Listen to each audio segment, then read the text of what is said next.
Well, good morning, everyone. I'm Jan Erickson from Stepping Aside, and welcome to Somewhat Daily Tarot and Rune for the 17th day of October, 2019.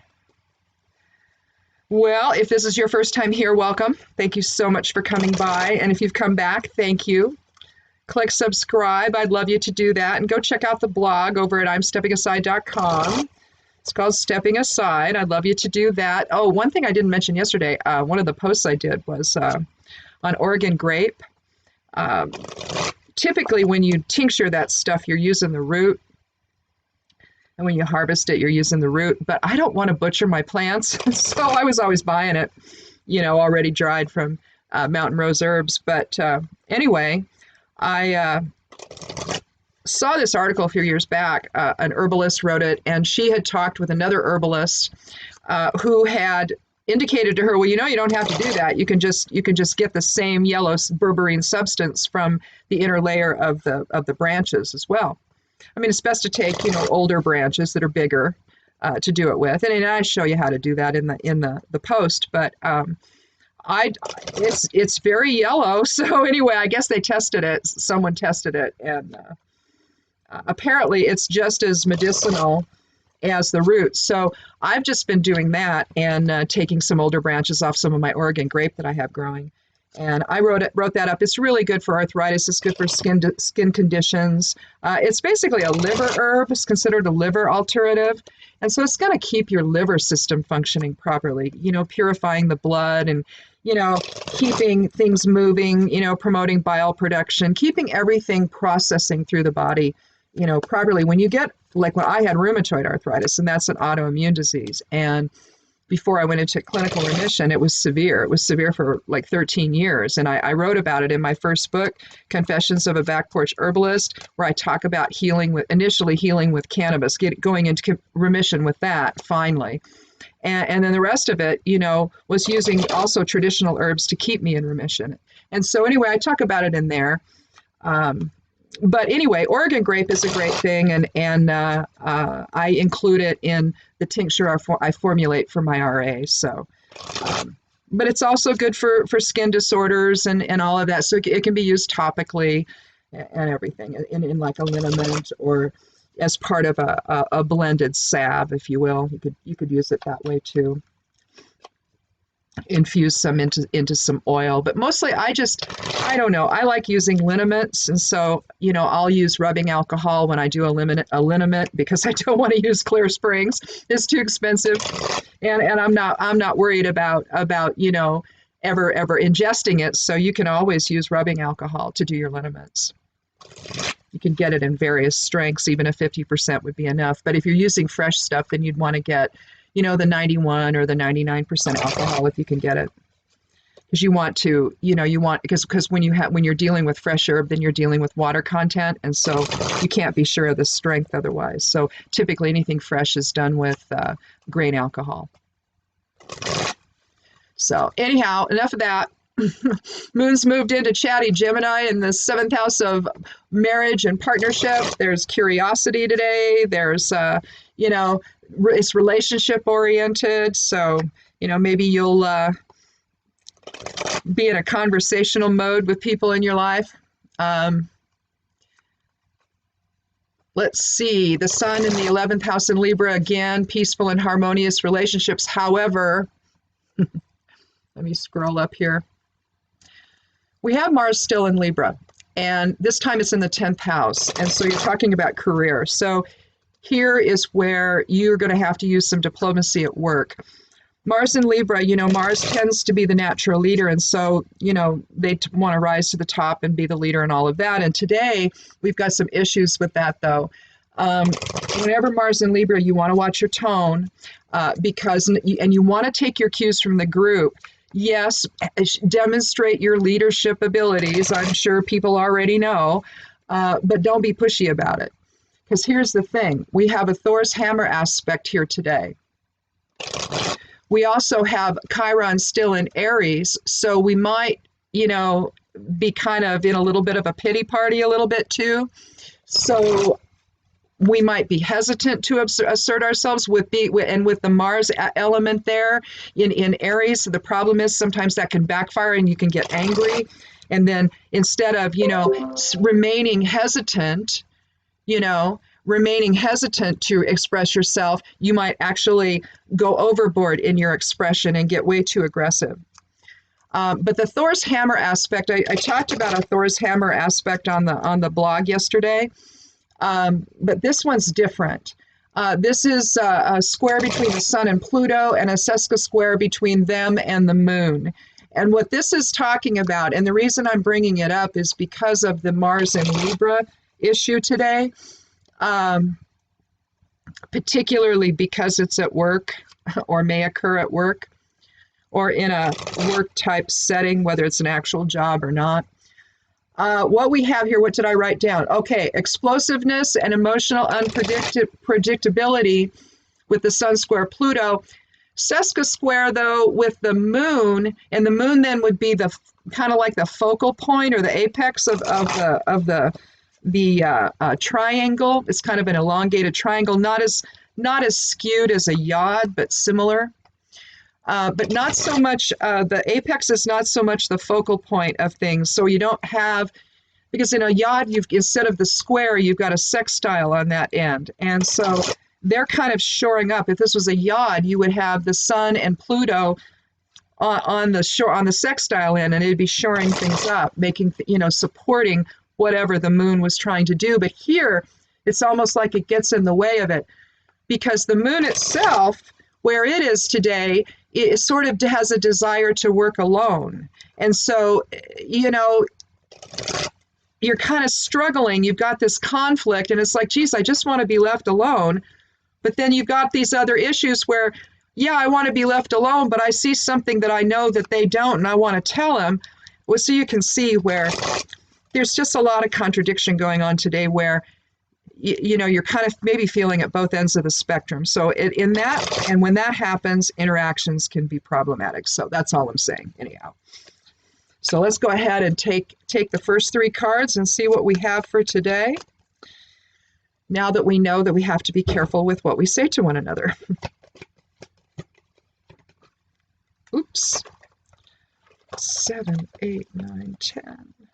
11, 12, 13. So I take the 13th card if this is your first time here, and I'm throwing them everywhere. Well, it's Justice.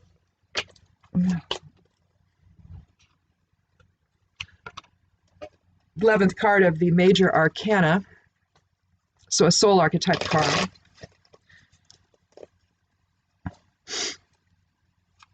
And again, that could be coming up for us in terms of this Thor's hammer. Maybe there's something that's going on that's justice related, where maybe something in our job just isn't going right. Maybe there's there's two more that went on the floor where you've got some subterfuge going on or something like that, and you're trying to get to the bottom of it. Mars and Libra can do that. It's just that, I don't know. Sometimes you walk a fine line. If you want justice to prevail, sometimes you have to get your ducks in a row before you speak. Make sure you have everything. We're experiencing that, collectively right now in our government. So, and that's what they're doing. They're getting their ducks in a row. They're finding out what happened. They're finding out what they need to know and all of that, so that hopefully some justice can finally prevail for us.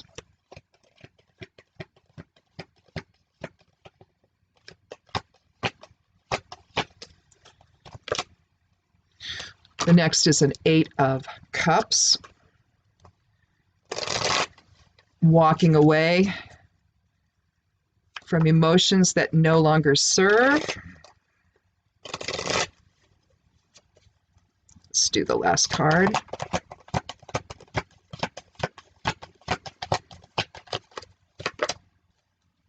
Well, we have the King of Wands. Now, we had the King of Wands yesterday, so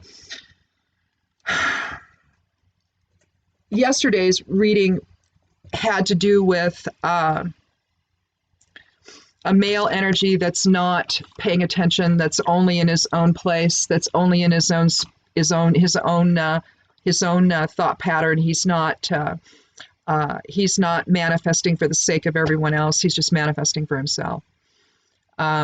I think what I'm going to do here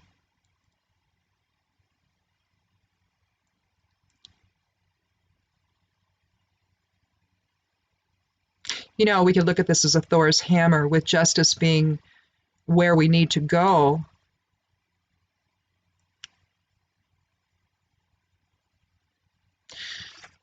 Okay, so here's what I want to do here.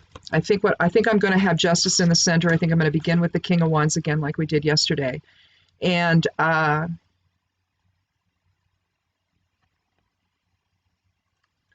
so here again is the king. Again, he is not looking us in the eye. He's only concerned with his own stuff. He's sort of, trying to make sure, that he's protected, basically.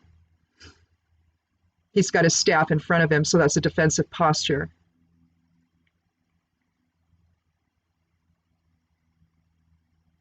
It's like, CYA mode. Then we have card 11, which is the master number for illumination. 11 is very powerful number. Double that, you have 22, the cosmic builder, which is, now that one is considered the most powerful number in numerology because it's about spiritual manifestation, manifesting from spirit. But here you have a familiar theme. You have, the throne is actually two pillars, all right? Or looks like, or either sits between two pillars or includes what looks like two pillars. And so you're looking at balance, you're looking at justice, you're looking at the middle way, you're looking at fairness. Think the scales. This is the month of Libra. Think the scales, and so the scales of justice. The Lady Justice holds the scales in the left hand, the receptive hand, and the sword is held high to spirit. The sword indicates balance. It's the air element.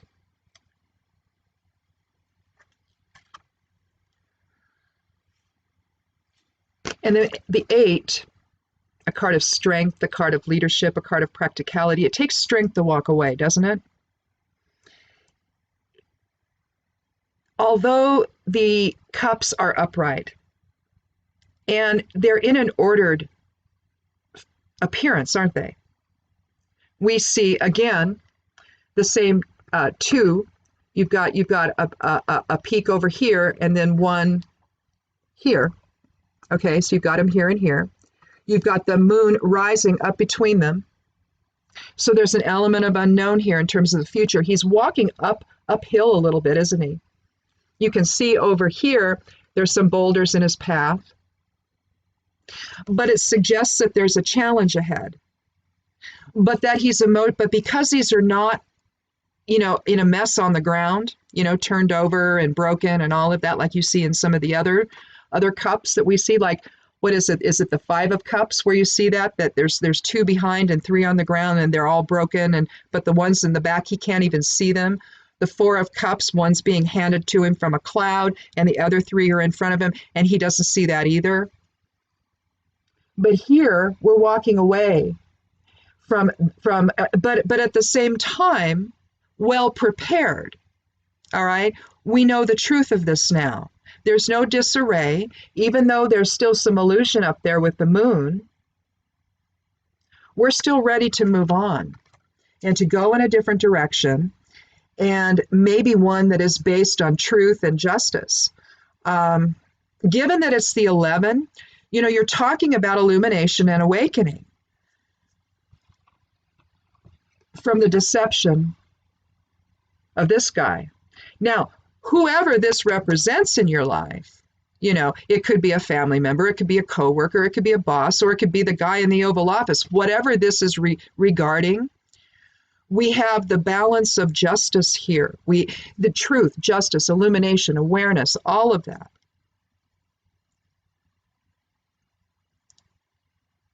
And then at that point, we're ready to have the strength to take a different focus here and to walk away from deception and the imbalance that we've been experiencing. Now, with respect to the Thor's hammer aspect between the sun, the moon, and Pluto, it's suggesting explosiveness and emotional unpredictability, which could be this individual. But this could be the moon, or it could be or it could be Pluto. But this is almost like a breakthrough, isn't it? Where after we became aware, we knew what we had to do. And if you see, let's do it this way. Look at the directionality of this.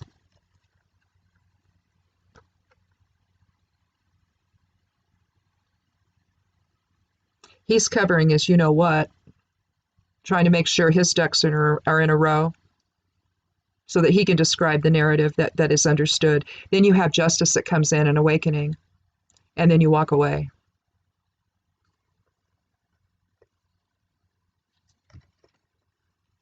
Let's go ahead and do a rune. I don't think we need a fourth card today. I really don't.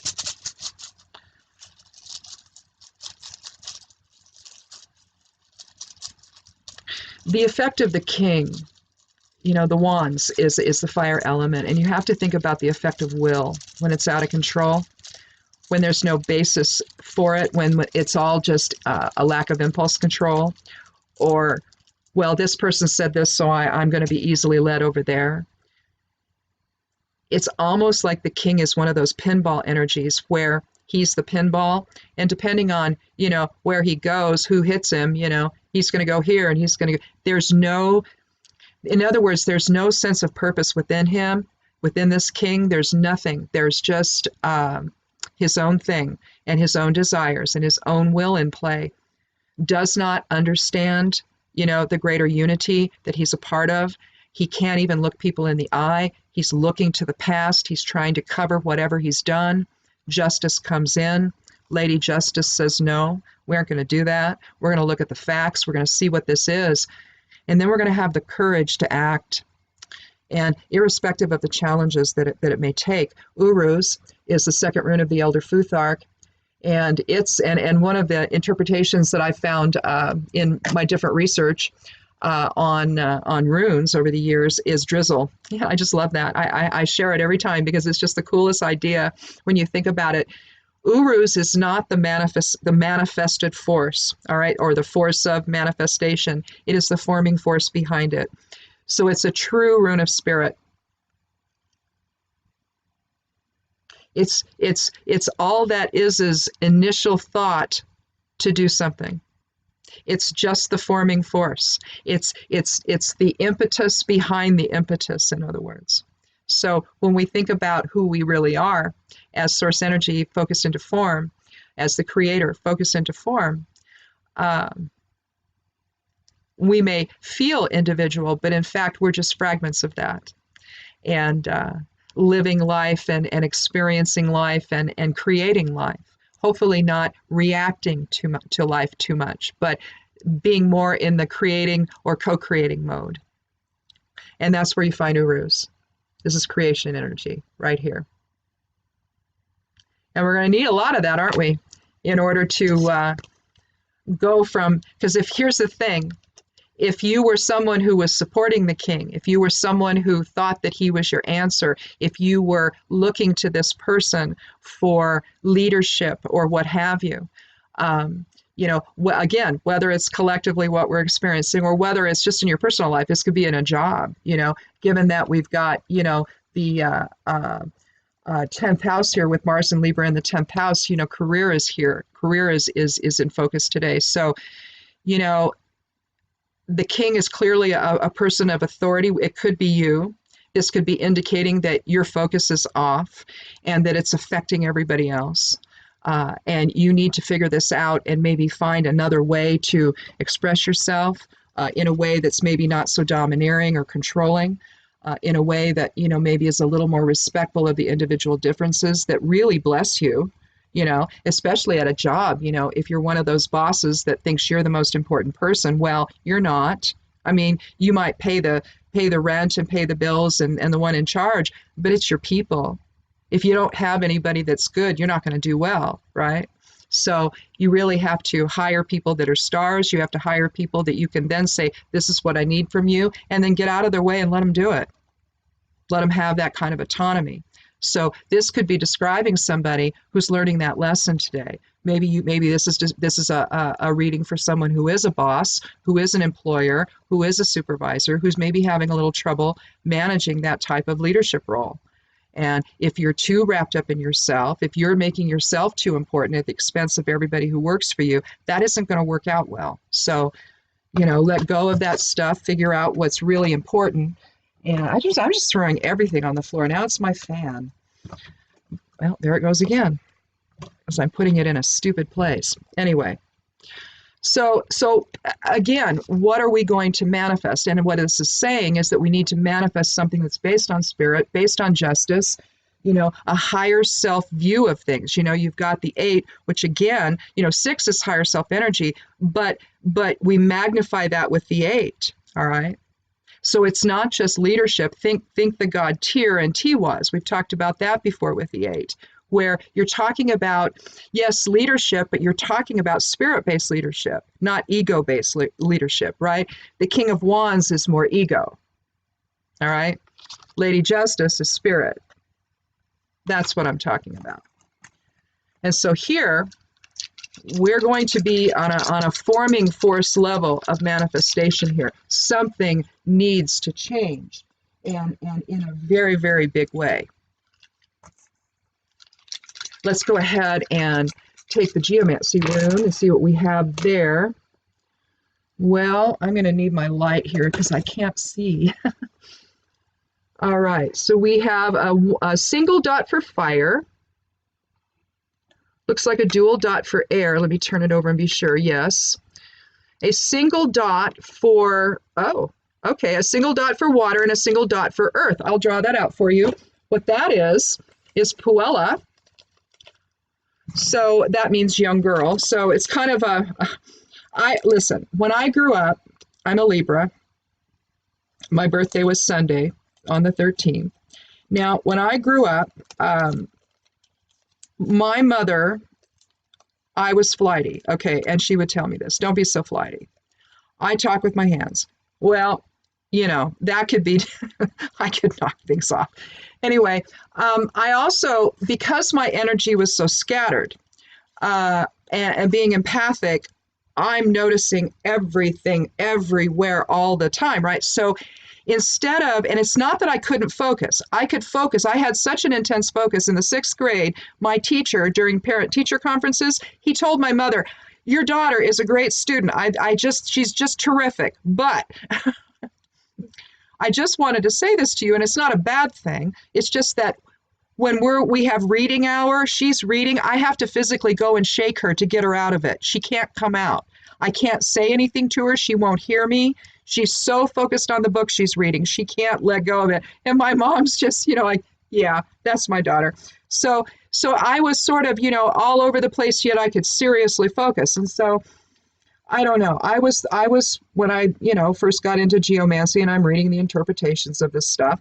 When I saw Puella, I thought, oh, that's me, or was me anyway. But here you have active principles for fire, water, and earth.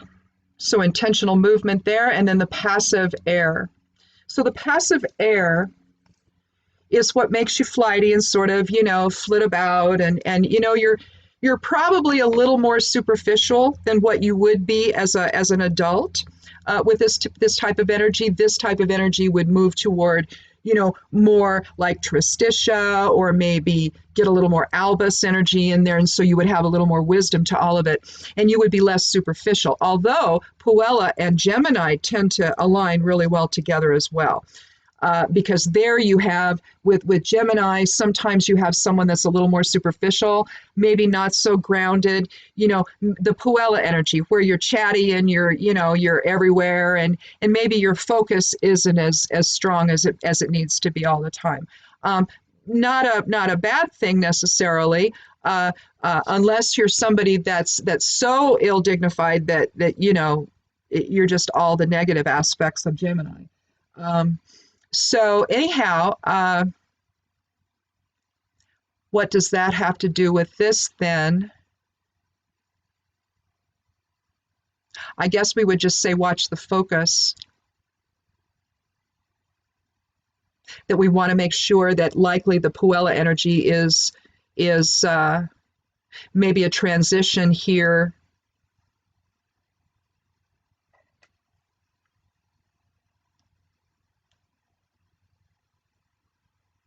Or it could simply indicate the unstable energy that's at work here, but it's going in a positive direction. Either that, or it could indicate those that interact with the king that maybe are not as focused as they need to be, maybe just a little bit too scattered in their thinking. So here, with justice, we're going to bring that all into focus, maybe. So this could be just simply emotions that we're still trying to bring into balance. Maybe we're not sure. That could be what this is. Yes, the underlying emotion of it is that we're still not sure, but now we have justice come into play, and we're going to know more, and then we're going to be able to make a decision that is going to leave behind things that no longer make sense to us. And it's going to take courage. Clearly, the energy that we have here going uphill indicates that it's going to be a little bit of a struggle, but it's not insurmountable, right? Now, from an empath standpoint, because I said that I was going to start doing this relating to empaths. Again, the King of Wands energy is not fun to deal with. It generally indicates some deception and control and issues with authority that an empath is going to feel.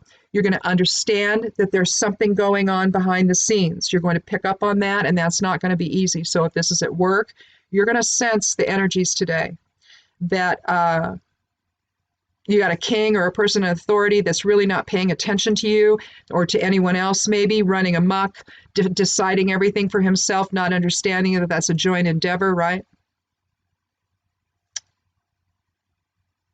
And the justice is going to tell you that you need to come to your still point. You need to make sure that you remain in balance today and not let the disparate Puella energies that are scattering about because of the influence of the king or the person in authority. You want to make sure that you keep yourself in balance with that.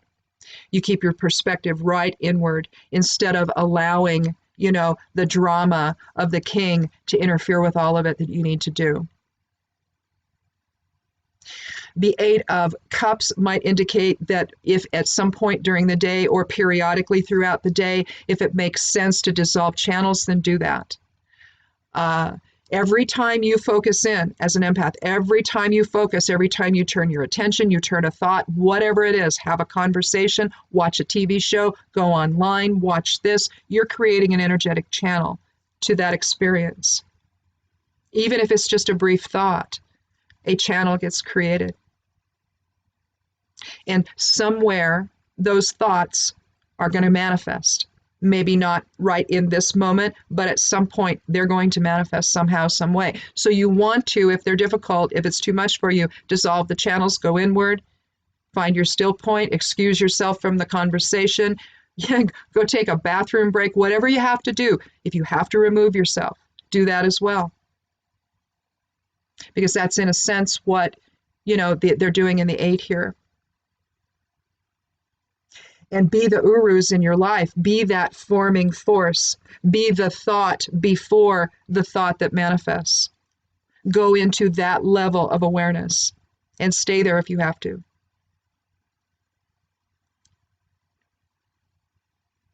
So groovy. Well, I guess that's it. And I guess that's it for the week. So I will see you on Monday.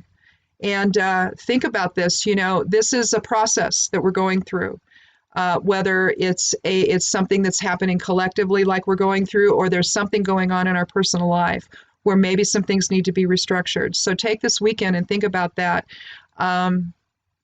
Maybe see how things play out today or tomorrow if this is at work, and then use that information to try to gain some enlightenment. The 11th card here, justice, gain some enlightenment, come to some kind of balanced understanding about what's going on here. If this is something that's going on, say at your job.